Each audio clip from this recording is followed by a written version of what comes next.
ఏమంటున్నాడు? మా వాడికి సీట్ ఇవ్వడు, అంతే కదా?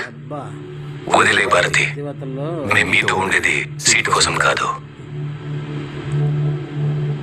జగనన్న మీదున్న ప్రేమతో.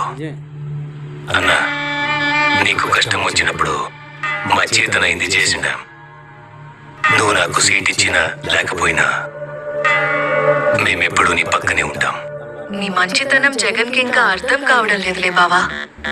వాళ్ళ బాబాయ్ చేతిలో కీలు బొమ్మలా ఆడుతున్నాడు. జగన్ బాగు కోసం మనం ఆలోచిస్తా ఉంటే ఈయనేమో వీళ్ళ బాబాయ్కి సపోర్ట్ చేస్తా ఉన్నాడు. ఆవిడ పాదయాత్ర చేసిందంట. ఆవిడ మీదే మన రాజకీయ భవిష్యత్తు ఆధారపడి ఉండదంట. కాసేపు నువ్వు గమ్మునుంటావా?